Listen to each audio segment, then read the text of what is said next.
Thank you for joining me today. I have a little reflection on Matthew 22, verses 34 to 46, but my reflection is just on that first part.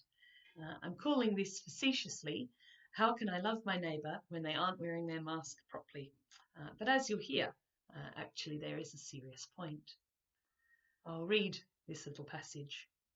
When the Pharisees heard that Jesus had silenced the Sadducees, they gathered together, and one of them, a lawyer, asked Jesus a question to test him. Teacher, which commandment in the law is the greatest? He said to him, You shall love the Lord your God with all your heart and with all your soul and with all your mind. This is the greatest and first commandment. And a second is like it. You shall love your neighbour as yourself. On these two commandments hang all the law and the prophets. Well, after several weeks of troubling passages in which Jesus responds to challenges he faces from the religious elite of his time with some problematic parables, here we come to this immensely life-giving passage. Jenny described it wonderfully as a warm, comfortable slipper of a passage, which I think is perfect, both in characterising our familiarity with it and also in how reassuring it is. Now, sadly, this is a passage which has sometimes been used with anti-Semitic intent. So I want very briefly to again reject those false readings and remind ourselves that Jesus was a faithful Jew speaking to other Jews. He is depicted here as being absolutely the upholder of Jewish tradition, not someone who is seeking to replace it. This passage is a perfect illustration. I'm sorry to say that I have sat in Bible study sessions, although not here in Melbourne, where people were told, the Jews have all these laws, but Jesus only gave us two, as if somehow this made us superior to our Jewish brothers and sisters. This is so wrong in so many ways, but as a thought, it still persists in some parts of Christian thought. There are differences between Christianity and Judaism, yes, but that is not one of them. Yes, Torah contains many laws. The rabbis say it is 613. Further, it is said that that is the number of days of the year added to the number of bones in a human body. These laws express that the whole of life, every day and with the totality of self, are to be spent in relationship with God and in awareness of God's promises. Which is wonderful, but 613 is a lot to remember. That is why the question that Jesus is asked here is one that was asked of many leaders of Jesus' time. It was not Jesus who first offered an encapsulation of the covenant relationship between God and the people of promise. Equally, Jesus did not invent what he says here. The first is the Shema, coming from Deuteronomy 6:4-5.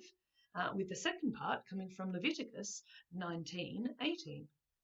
The reason I called that first part the Shema is that's a name given to this, which is a prayer recited by faithful Jews several times daily.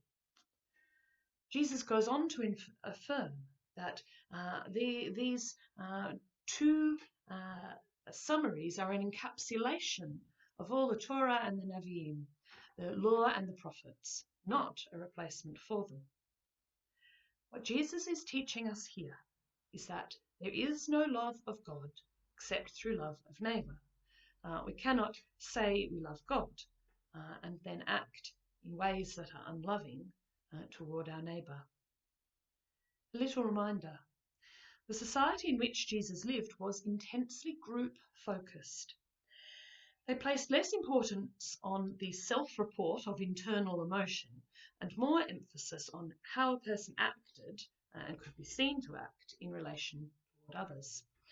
So when Jesus and the writers of the New Testament speak about love, we shouldn't think of our sort of modern emphasis on an internal emotional state of affection for someone, but instead think acting in a loving way.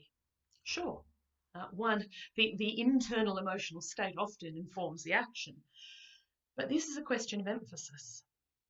It's also a reminder that action is more important than torturing ourselves over thoughts that can rise unbidden, which might sometimes not be loving thoughts. And in this time we think, certainly I find myself thinking, why aren't they wearing a mask properly? How selfish. But as I've said, sometimes these thoughts and emotions aren't of my own choosing, that initial reaction. I can choose how to act. I can choose not to scowl at someone because of my own judgmental emotional state. I can choose to act with compassion and in everyone's best interest.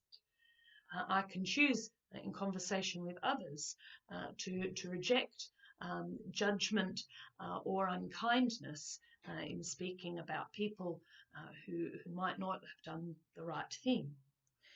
Even though I will often feel guilty for those unloving thoughts, this passage is a reminder that in what I do and say, I can choose to show the love that God has shown me. I wonder if our belief that this is the way we must live, loving God through loving others, can be deduced by our actions.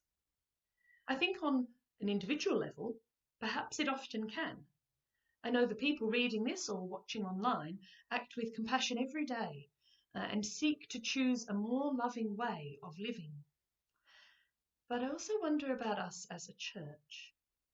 Certainly, much of what we do as church is compassionate, but I wonder if there is a way for us to be known more for this way of being. Part of that might be finding new ways to show others what we are doing, how we are acting, and to invite them to join with us in those compassionate actions. But I wonder if there are other actions we can be taking with others of the community. Lastly, I want to just touch briefly on that loving our neighbour as we love ourselves and the ourselves portion of when we often hear these words reflected. It's entirely anachronistic to suggest that Jesus meant to teach us here about self-esteem. But I think that even with that caveat, it can be an important reminder. Just as we seek to be compassionate in our words and our actions to others, so we can seek to offer that same kindness towards ourselves. Part of that kindness is to remind ourselves that we won't always get this right. As Christians, we believe that none of us can live this way entirely by our own force of will. Instead, we believe that this is where grace arises. God gives us the Holy Spirit dwelling within us to help us continually seek to live out God's goodness in loving action toward others. I hope that this finds you safe and well. I hope you are able to feel God's enormous love for you, and I hope you are able to show that kindness towards others and towards yourself. Goodbye and God bless.